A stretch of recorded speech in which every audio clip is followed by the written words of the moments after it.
नमस्ते मित्रांनो, राशी विश्व या चॅनलवरती आपले स्वागत. चला तर मग ऐकूया शनिदेवाचे नक्षत्र परिवर्तन. येणाऱ्या 27 डिसेंबरला शनिदेव नक्षत्र परिवर्तन करणार आहेत. ते पूर्व भाद्रपदा नक्षत्रात प्रवेश करतील. शनिदेव गुरूच्या नक्षत्रात प्रवेश करणार आहेत. या शनी नक्षत्र बदलाचा काही राशीच्या लोकांना विशेष फायदा होईल. नवीन वर्षाच्या सुरुवातीलाच त्यांना आनंदाची बातमी मिळेल. शनिदेवाला न्यायदेवता असं म्हटलं जातं.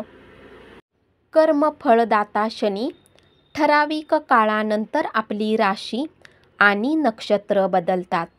सध्या शनिदेव आपली स्वतःची राशी कुंभ राशीमध्ये विराजमान आहेत. नक्षत्राबाबत बोलायचं झाल्यास सध्या शनी शतभिषा नक्षत्रात भ्रमण करीत आहेत. ज्योतिषशास्त्रानुसार शनीच्या नक्षत्र परिवर्तनाचा देखील 12 राशीवर चांगला आणि वाईट परिणाम होत असतो. चला तर मग जाणून घेऊया राशीवरील परिणाम.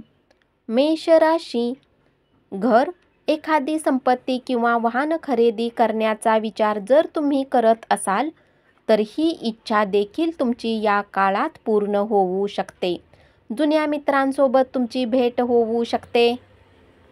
शनीने पूर्व भाद्रपदा नक्षत्रात प्रवेश केल्यानंतर शनिदेव या राशीच्या 11व्या स्थानी येणार आहेत. त्यामुळे नवीन वर्षात या राशीच्या व्यक्तींना धनप्राप्तीचा योग आहे. गेल्या अनेक वर्षापासून अडकलेलं एखादं मोठं काम मार्गी लागण्याची देखील शक्यता या काळात आहे. वृषभ राशी. तुम्हाला प्रत्येक क्षेत्रामध्ये यश मिळेल. 10व्या स्थानी शनी आणि लग्न भावात गुरु विराजमान असल्यामुळे या राशीच्या लोकांच्या भौतिक सुखात मोठी वाढ होणार आहे.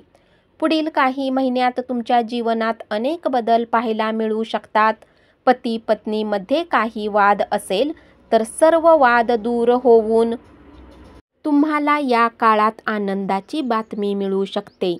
या राशीच्या 10व्या स्थानी शनिदेव विराजमान होणार आहेत. इथे शनी हे भाग्याचे स्वामी असतात. त्यामुळे नववर्ष हे तुम्हाला खूप लकी ठरण्याची शक्यता आहे. कन्या राशी. तुम्हाला विविध क्षेत्रामध्ये लाभ होण्याची शक्यता आहे. जे लोक नोकरीच्या शोधात आहेत त्यांना एखादी चांगली संधी या काळात मिळू शकते. शनिदेवाने पूर्व भाद्रपदा नक्षत्रात प्रवेश केल्यानंतर या राशीच्या 6व्या भावात शनीचे आगमन होणार आहे. त्यामुळे या राशीच्या लोकांना नवीन वर्षाची सुरुवातही खूप चांगली जाणार आहे. धन्यवाद.